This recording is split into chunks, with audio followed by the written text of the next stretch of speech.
Arrête tout de suite ce que tu fais. Écoute-moi vraiment. Si aujourd'hui encore, un petit commentaire venimeux sur WhatsApp, un regard de mépris au boulot, une critique en public ou un message toxique d'un ex suffit à faire monter ton sang aux tempes, à te pousser à répondre sur le coup ou à ruminer pendant des heures, alors tu es faible. Pas physiquement, mentalement. Et le pire, c'est que tu le ressens déjà au fond de toi. La plupart des gens passent leur vie à se faire marcher dessus. Ils encaissent en silence, en se disant que c'est de la maturité, ou alors ils explosent, comme des enfants vexés, et appellent ça du caractère. Dans les deux cas, c'est de la lâcheté déguisée. Imagine maintenant une époque où les mots pouvaient vraiment tuer. Florence, XVIe siècle. Une cour politique impitoyable. Une insulte mal gérée, une provocation mal contrôlée, une menace mal interprétée.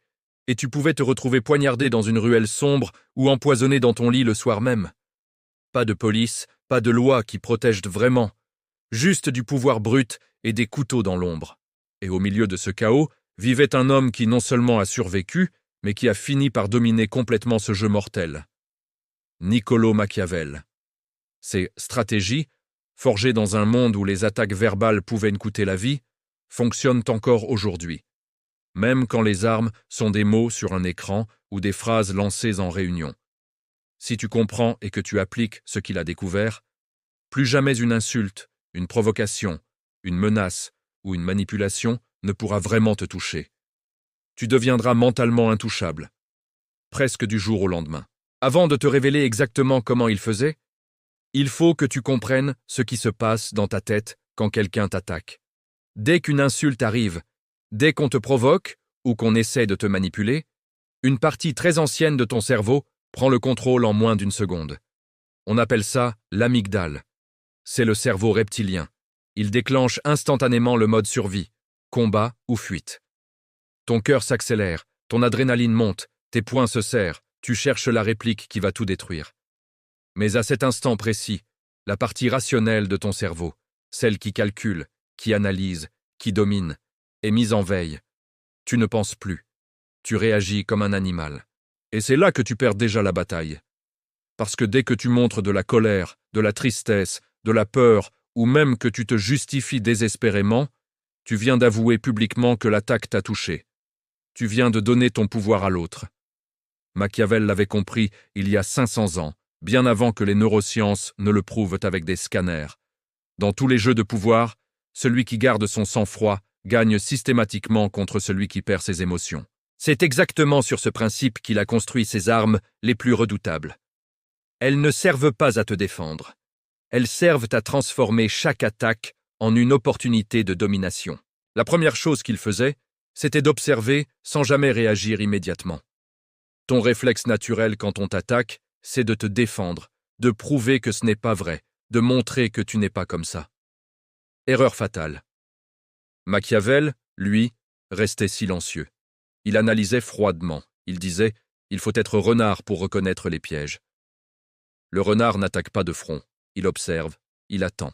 Imagine un collègue qui te lance devant tout le monde. Toi, t'es trop ambitieux, tu grimpes sur le dos des autres. La plupart des gens se mettent à se justifier, à s'énerver, à rougir. Toi, tu prends 3 secondes de silence. Pas pour calmer ta colère, pour analyser. Qu'est-ce que cette phrase révèle vraiment? Pourquoi il dit ça maintenant? Pourquoi devant témoins? Très vite, tu comprends. Il a peur de toi.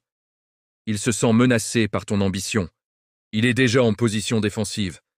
En 3 secondes, tu viens de collecter une information stratégique que lui n'a même pas conscience d'avoir donnée.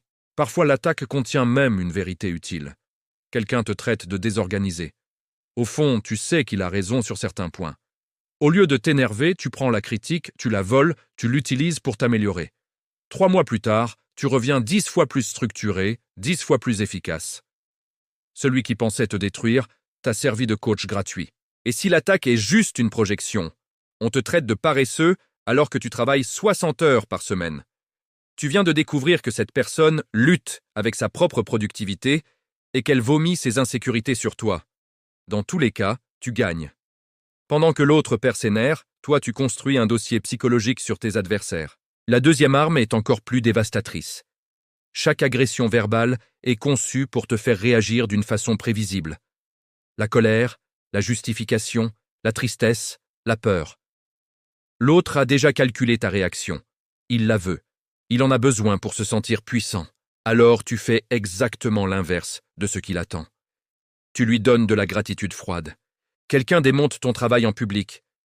Ton projet est complètement nul. T'es un amateur qui comprend rien. Au lieu de te défendre pendant 10 minutes, tu réponds calmement « Merci d'avoir pris le temps d'analyser mon travail en détail. Le fait que tu investisses autant d'énergie montre que ça t'a vraiment marqué. J'apprécie sincèrement. » Tu souris légèrement et tu passes à autre chose. Il frappe dans le vide. Il perd l'équilibre. Il passe pour le ridicule. Son cerveau est court-circuité. Il voulait te voir craquer. Il a eu de la politesse glaciale. Sur les réseaux, quelqu'un t'envoie un pavé agressif. Au lieu de répondre sur le même ton, tu écris « J'apprécie ta passion sur le sujet. Si tu veux en discuter calmement, mes messages privés sont ouverts. Tu viens de gagner sur tous les tableaux. Les gens te voient comme mature. Lui, il reste seul avec sa colère qui le fait passer pour instable. Même avec un ex ou une ex qui t'envoie un message venimeux, tu finiras seul. Personne ne supportera tes défauts. » Réponse. Merci d'avoir partagé ton ressenti. Je te souhaite vraiment de trouver ce qui te rendra heureux. Indifférence totale. Son ego s'effondre. Il réalise qu'il n'a aucun pouvoir sur toi. La troisième arme, c'est l'art du judo émotionnel. Quand quelqu'un déverse sa colère, son agressivité et sa violence verbale, il investit énormément d'énergie. Ton travail n'est pas de renvoyer cette énergie. Ton travail est de la capturer et de l'utiliser contre lui.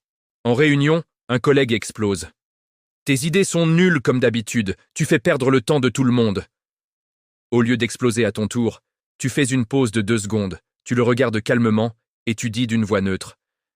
Tu as l'air très stressé aujourd'hui, est-ce que tout va bien de ton côté? Tu viens de retourner son attaque. Maintenant, c'est lui qui paraît hystérique. Toi, tu restes glacial.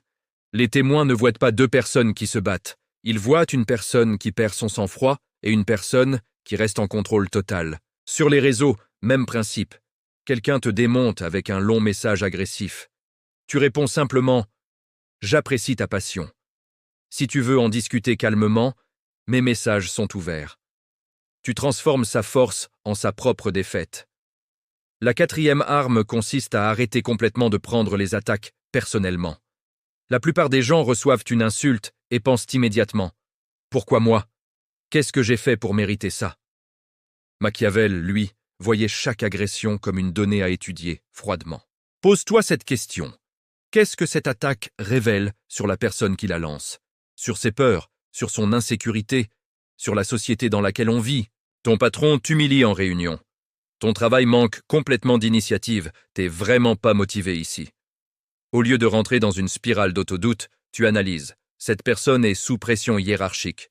Elle choisit l'humiliation publique comme outil de management. Ça montre son manque de leadership moderne et probablement sa peur de perdre sa place. Soudain, tu n'es plus le problème. Tu observes juste quelqu'un qui gère mal ses émotions. Quelqu'un te traite d'arrogant? Ça veut dire qu'il est intimidé par ta confiance. Quelqu'un dit que t'es trop direct? Ça veut dire qu'il préfère la manipulation à l'honnêteté. Chaque attaque devient un diagnostic psychologique. Tu mets une distance énorme entre toi et l'agression. Elle ne peut plus te blesser parce que tu ne la prends plus comme un jugement sur ta valeur. Tu la prends comme une information sur l'état mental de celui qui l'a lancée. Et la 5e arme est la plus puissante, celle qui sépare les amateurs des vrais stratèges. Les amateurs répondent toujours sur le même terrain, mot contre mot, public contre public. Erreur monumentale. Le machiavélique change complètement de dimension. Ils ne jouent jamais leur jeu.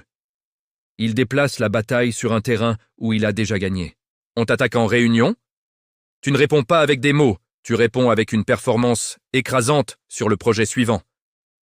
On te démonte sur les réseaux? Tu ne contre-attaques pas. Tu publies du contenu tellement supérieur que tout le monde voit qui est le vrai expert.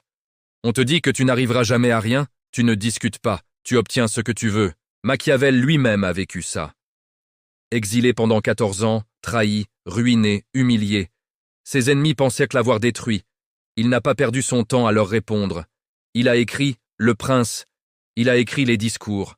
Il a construit un héritage qui est étudié dans le monde entier 5 siècles plus tard. Ses ennemis? Personne ne se souvient de leur nom. C'est ça la réponse asymétrique ultime. L'excellence comme vengeance. Dans ta vie concrète, transforme chaque attaque significative en objectif carburant. Quelqu'un te dit que tu n'y arriveras jamais, ça devient ta priorité numéro 1. Un concurrent te traite d'amateur, tu travailles jusqu'à devenir une référence. Un ex te dit que tu ne trouveras jamais mieux, tu te concentres sur ton développement jusqu'à ce que ça devienne évident pour tout le monde. Mais attention, ça demande de la discipline froide. Pas de revanche immédiate, tu construis méthodiquement. Tu laisses le temps faire son travail. Et un jour, des mois ou des années plus tard, ton succès devient la réponse la plus cinglante. Ton agresseur voit ce que tu es devenu et il réalise qu'il t'a juste donné la motivation pour le dépasser. La prochaine fois que quelqu'un essaye de t'atteindre verbalement, ne réagis pas tout de suite. Souris intérieurement. Il pense t'avoir blessé. En réalité, il vient de te donner de l'information précieuse, une dose de motivation supplémentaire et une raison de plus pour le surpasser. C'est ça le vrai machiavélisme moderne. Tu n'es plus la même personne qu'au début de cette vidéo. Tu as maintenant 5 armes que la grande majorité des gens n'utiliseront jamais. Quelle arme vas-tu tester en premier? Laisse un commentaire. Dis-moi exactement laquelle tu vas appliquer dès demain.